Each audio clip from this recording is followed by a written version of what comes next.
I'm sitting here enjoying one of my favorite spots at Veterans Lake, enjoying the breeze and the solitude and watching the sun glisten on the water.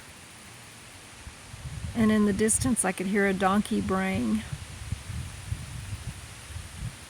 How funny.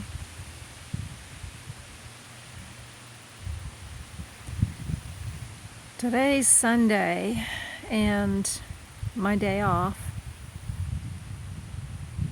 So naturally, I had to spend some time in nature. To me, God isn't in a building. God is everywhere, especially in nature. I love feeling the angel of sun on my skin and feeling the angel of air breezing across my face, and then the angel of water in all its beauty below, and in the filtered water that I'm drinking.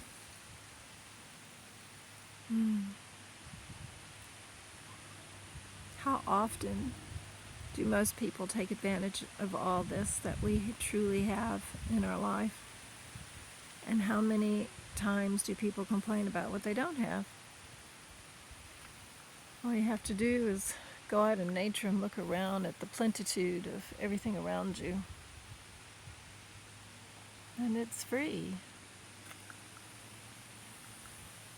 We owe it to nature to be respectful and loving and to take care of it and not take advantage of it by trashing it up and polluting it.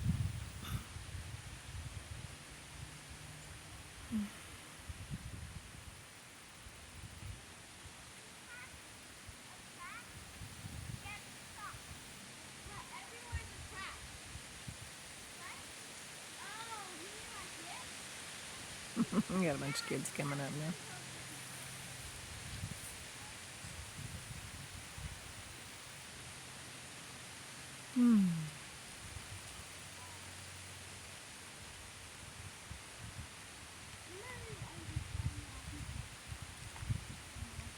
Hello.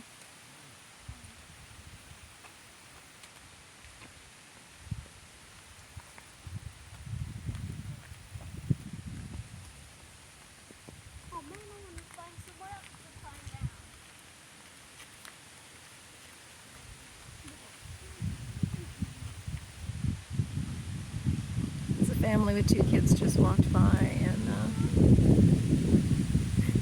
I think people, especially with children, need to be out in nature. They need to teach their kids what nature's all about and to really tap into it. I remember when my youngest daughter was 5 years old, I used to take her out to parks, and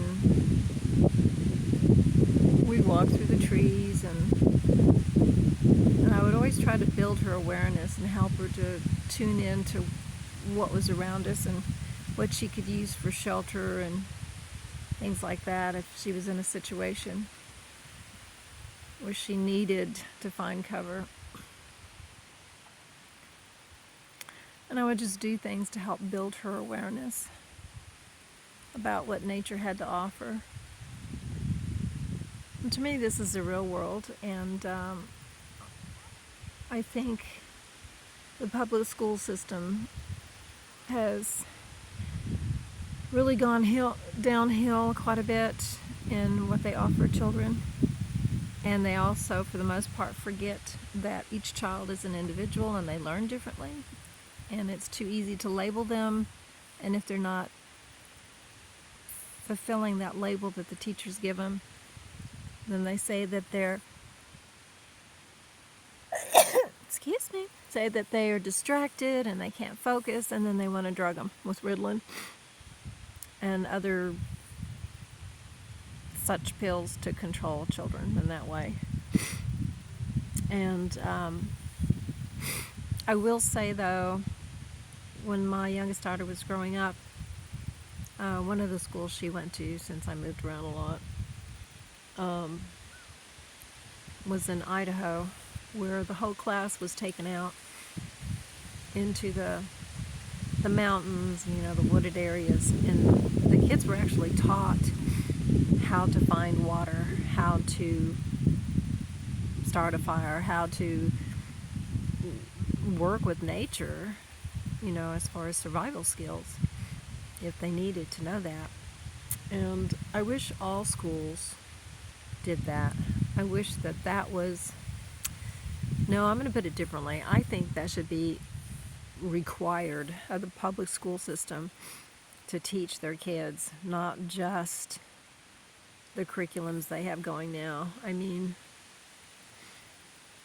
yes, I'm sure they have their purpose too, what the kids are learning, but if something happens to technology, how many are these kids that are, eventually growing to adults are going to be totally feel lost because they can't push a button or, connect to the internet.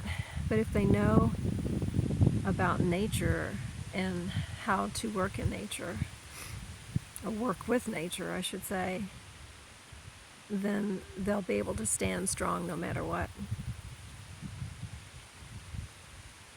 So I highly recommend you get your kids in nature, make it a family affair, spend as much time out in nature as you can, learn how nature can serve you, but that doesn't mean to abuse it. It means to have respect for it and to work with it.